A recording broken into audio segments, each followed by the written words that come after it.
unashika simu. Musa wewe ni ovyo. Tulikwambia. Na utusimamishe.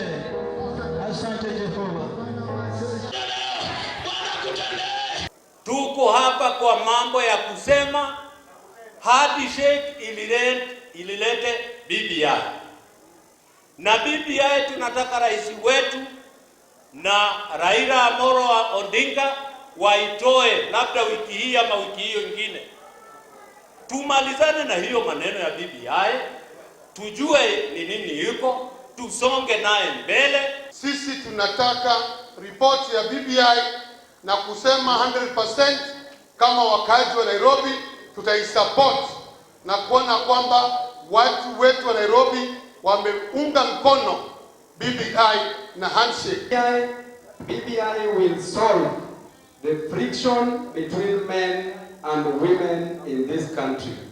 The gender issues, the two-third gender rule will be solved by BBI, and whoever is fighting BBI is the enemy of women. Wamama hai!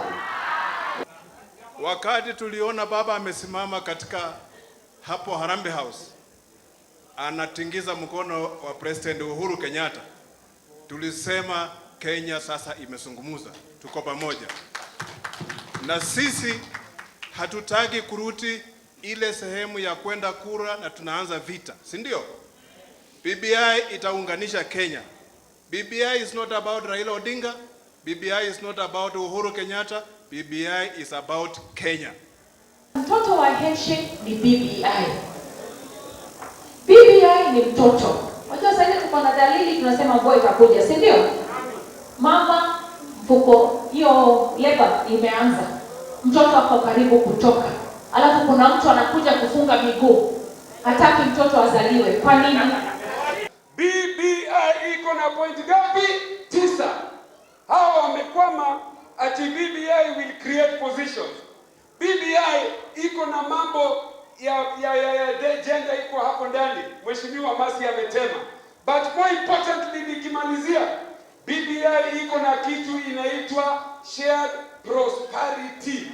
Na pesa ya kuenda ya devolution 35%. Hapo ndio usaidizi ya vijana itatoka. 5% itengwe kwa vijana kupata polytechnics, ICT hub, film and creative industry.